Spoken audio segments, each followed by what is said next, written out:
Assalamualaikum warahmatullahi wabarakatuh. Selamat siang, salam sejahtera untuk kita semua. Kami dari kelompok 9 kelas RADRPL pada kesempatan kali ini akan mempresentasikan hasil tugas besar SKPL dengan judul Subsistem Pendaftaran KKN. Di sini kami dengan anggota kelompok Randika Sagala, Alia Dian Rizda, Muhammad Haikal Fauzananda, Rizky Fiesta Febrianto, Justin Halim, dan Kavindo Ebenov Simbolon. Subsistem pendaftaran KKN merupakan subsistem yang digunakan mahasiswa untuk mendaftarkan KKN jika telah memenuhi prasyarat KKN. Pengguna utama adalah admin yang memiliki akses melihat, mengubah, dan menghapus KRS mata kuliah KKN mahasiswa. Dosen dapat memvalidasi KRS KKN mahasiswa, dan mahasiswa dapat mendaftar KKN dan melihat status validasi KRS. SKPL fungsional, di sini terdapat kode SKPL F1 sampai dengan F7, dengan nama SKPL menampilkan pemberitahuan syarat, menampilkan data, mengubah data, menghapus data, melakukan pendaftaran, mengesahkan pendaftaran, serta mengecek status. Keterangannya dapat dilihat pada slide. Selanjutnya akan dijelaskan oleh rekan saya. Baik, untuk SKPL non-fungsional terdiri dari kode SKPL NF1 sampai SKPL NF3 dengan nama SKPL berbasis website, multi-browser, antarmuka ramah pengguna. Dengan keterangan dapat dilihat pada slide. Untuk slide selanjutnya akan dijelaskan oleh rekan saya. Oke, untuk diagram konteks pendaftaran KKN, di sini mahasiswa melakukan pendaftaran, di mana syarat untuk melakukan pendaftaran itu, mahasiswa wajib mengambil mata kuliah KKN pada KRS dan melampirkan data mahasiswa dan nilai mahasiswa. Setelah itu, setelah data mahasiswa dan nilai mahasiswa diterima oleh dosen, dosen dapat memvalidasi KRS. Selanjutnya akan Untuk DFD plus 1, yang pertama adalah menampilkan pemberitahuan syarat KKN. Syaratnya berdasarkan daftar syarat KKN, jika tidak memenuhi akan menampilkan pemberitahuan syarat lagi, lalu jika memenuhi akan masuk ke pendaftaran KRS KKN. Pada pendaftaran KRS KKN, data mahasiswa akan disimpan pada data KRS mahasiswa, lalu akan lanjut ke mengesahkan KRS pendaftaran KKN, dan status validasinya akan disimpan di data KRS mahasiswa.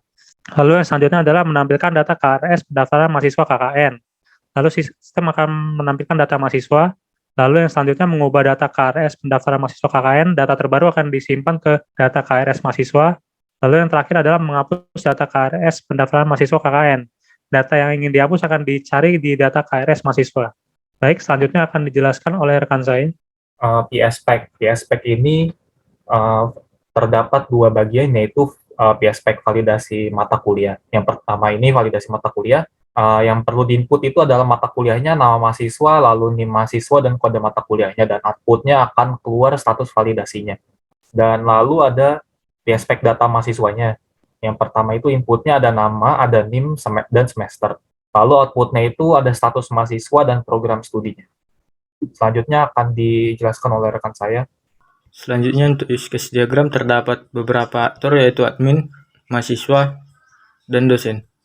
Yang mana use case-nya membuka subsistem KKN dengan include menghapus data KRS pendaftaran KKN, mengubah data KRS pendaftaran KKN, melihat data KRS pendaftaran KKN, dan untuk include mahasiswa melakukan pendaftaran KKN, mengecek status KRS pendaftaran KKN, serta include dosen mengesahkan KRS pendaftaran KKN mahasiswa. Selanjutnya, syarat memiliki use case penyimpanan data KRS pendaftaran KKN, menampilkan data KRS pendaftaran KKN, dan menampilkan notifikasi syarat KKN. Lalu untuk sequence diagram ini, mahasiswa ini pertama untuk membuka subsistem KKN, yang kemudian akan melakukan pendaftaran KKN. Pada saat mendaftar KKN, data yang dimasukkan oleh mahasiswa akan disimpan oleh Siakat, yang kemudian akan merubah daftar pendaftarannya, yang bisa dirubah data pendaftarannya oleh admin. Admin juga bisa menampilkan status KKN kepada mahasiswa. Dan apabila divalidasi, akan menampilkan notifikasi syarat KKN. Untuk mengecek status pendaftaran KKN, dosen bisa memvalidasi pendaftaran KKN mahasiswa. Apabila telah divalidasi atau tidak, akan dinyatakan oleh notifikasi syarat KKN disiapkan. Selanjutnya akan saya serahkan ke rekan saya. Untuk activity diagram, yang mana mahasiswa dimulai dengan subsistem KKN, selanjutnya mendapatkan notifikasi syarat pendaftaran KKN, dan jika memenuhi syarat, dia akan berlanjut mengecek status KRS pendaftaran KKN dan mengisi KRS pendaftaran KKN. Jika tidak memenuhi syarat, dia akan kembali mendapatkan notifikasi syarat pendaftaran KKN, dan selanjutnya diakhiri dengan keluar dari subsistem KKN. Untuk dosen dimulai dengan membuka subsistem KKN, dilanjut dengan memvalidasi KRS pendaftaran KKN, dan diakhiri dengan keluar dari subsistem KKN. Untuk admin dimulai dengan membuka subsistem KKN, selanjutnya menghapus data KRS pendaftaran KKN atau melihat data KRS pendaftaran KKN atau mengubah data KRS pendaftaran KKN, dan diakhiri dengan keluar dari subsistem KKN.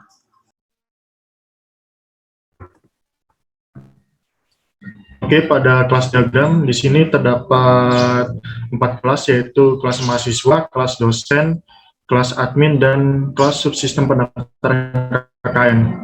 Pada kelas mahasiswa terdapat atribut nama, NIM, program studi, pembimbing akademik, email, semester kuliah, IPK, dan total SKS, yang dimana terdapat metode pendaftaran KKN dan juga metode melihat hasil pengesahan KRS pendaftaran KKN.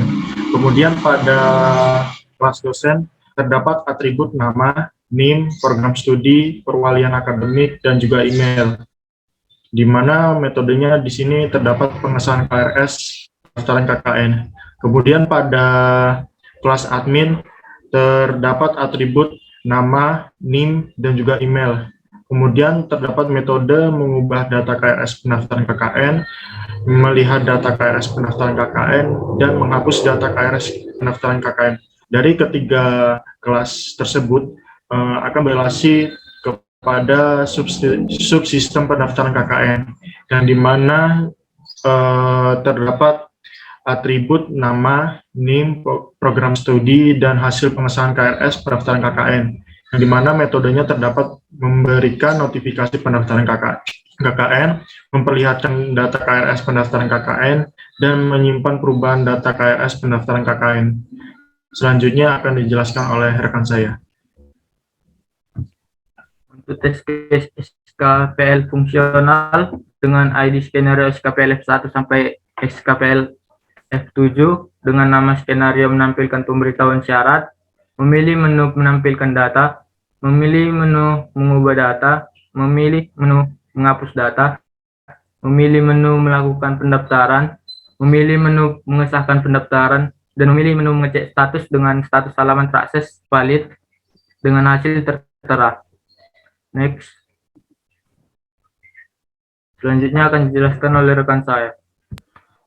Oke, kemudian test case SKPL non-fungsional, di mana ID skenario terdapat SKPL NF1 sampai SKPL NF3.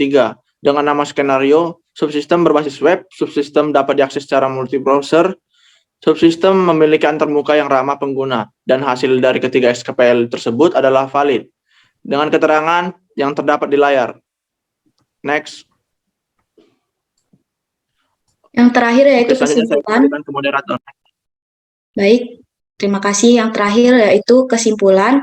Kesimpulan yang dapat didapat yaitu subsistem pendaftaran KKN adalah sistem yang berfungsi untuk mengolah data yang dimasukkan mahasiswa terkait dengan pendaftaran KKN. Subsistem ini dapat mengubah dan menghapus data yang dimasukkan oleh mahasiswa serta memberi beberapa syarat untuk dapat mengisi pendaftaran KKN. Dosen juga berperan dalam memvalidasi KKN mahasiswa. Dosen dapat melihat serta mengubah status validasi. Baiklah, sekian dari presentasi kelompok kami. Semoga dapat bermanfaat. Mohon maaf apabila terdapat kesalahan. Terima kasih. Wassalamualaikum warahmatullahi wabarakatuh. Selamat siang.